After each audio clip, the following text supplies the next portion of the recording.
NCP തർക്കത്തിൽ ശരത് പവാറിന് വൻ തിരിച്ചടി. പാർട്ടിയുടെ പേരും ചിഹ്നവും ശരത് പവാറിന് നഷ്ടമായി. അജിത് പവാർ വിഭാഗമാണ് ഔദ്യോഗിക NCP എന്നാണ് തെരഞ്ഞെടുപ്പ് കമ്മീഷൻ ഇപ്പോൾ തീർപ്പ് കൽപ്പിച്ചിരിക്കുന്നത്. കേന്ദ്ര തെരഞ്ഞെടുപ്പ് കമ്മീഷന്റെ ഈ ഉത്തരവ്, അതിൻ്റെ ലേറ്റസ്റ്റ് അപ്ഡേറ്റ്സുമായി ബൽറാം നെടുങ്ങാടി ടെലിഫോണിൽ ചേരുന്നു ഡൽഹിയിൽ നിന്ന്. ബൽറാം, ഏത് സാഹചര്യത്തിലാണ് ഇത്തരം ഉത്തരവ് കേന്ദ്ര തെരഞ്ഞെടുപ്പ് കമ്മീഷൻ ഇപ്പോൾ നൽകിയിരിക്കുന്നത്?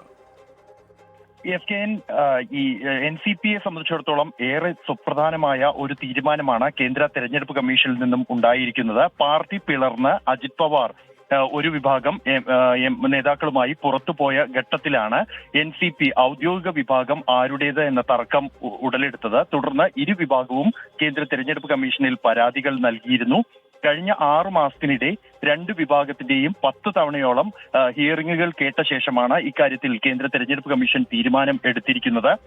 പാർട്ടിയുടെ ഭരണഘടനയും ഒപ്പം തന്നെ കൂടുതൽ അംഗസംഖ്യ, സംഘടനാ സംവിധാനവും പാർട്ടി ജനപ്രതിനിധികളും കൂടുതലുള്ള വിഭാഗം എന്ന് പരിഗണിച്ചുകൊണ്ടാണ് അജിത് പവാർ വിഭാഗത്തെ പാർട്ടിയുടെ ഔദ്യോഗിക NCP ആയി തെരഞ്ഞെടുപ്പ് കമ്മീഷൻ പ്രഖ്യാപിച്ചിരിക്കുന്നത്. പാർട്ടിയുടെ ചിഹ്നം, ക്ലോക്ക് ചിഹ്നം, ഒപ്പം തന്നെ ഈ പാർട്ടിയുടെ ഔദ്യോഗിക പേരും ഇനി അജിത് പവാർ വിഭാഗത്തിനായിരിക്കും അവകാശപ്പെട്ടത്. ശരത് പവാറിനെ സംബന്ധിച്ചിടത്തോളം വലിയ തിരിച്ചടി തന്നെയാണ്.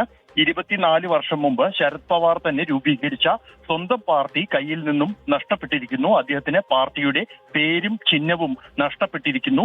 ഇന്ത്യൻ ജനാധിപത്യ ചരിത്രത്തെ സംബന്ധിച്ചിടത്തോളം പോലും അത്യപൂർവമായ ഒരു സാഹചര്യമാണ്. പാർട്ടി രൂപീകരിച്ച വ്യക്തിക്ക് തന്നെ പാർട്ടിയുടെ പേരും ചിഹ്നവും നഷ്ടമായിരിക്കുന്നു എന്ന സാഹചര്യമാണ് ഉണ്ടായിരിക്കുന്നത്. എന്തായാലും ഇക്കാര്യത്തിൽ ഇരു വിഭാഗത്തിന്റെയും പ്രതികരണം അല്പസമയത്തിനകം തന്നെ ലഭ്യമാകുമെന്നാണ് പ്രതീക്ഷിക്കുന്നത്. SKN. Thank you Balram Nedungadi. Sharad പവാറിന് വൻ തിരിച്ചടി, അദ്ദേഹത്തിന് ചിഹ്നവും പാർട്ടി പേരും ഒക്കെ നഷ്ടപ്പെട്ടു. മുഖ്യ തെരഞ്ഞെടുപ്പ് കമ്മീഷൻ്റെ തീരുമാനം വന്നിരിക്കുന്നു എന്നാണ് മനസ്സിലാക്കുന്നത്. അപ്പോൾ പേരും ചിഹ്നവും നഷ്ടപ്പെട്ട പാർട്ടിയായി ശരത് പവാറിൻ്റെ NCP മാറിയിരിക്കുന്നു എന്ന വാർത്ത.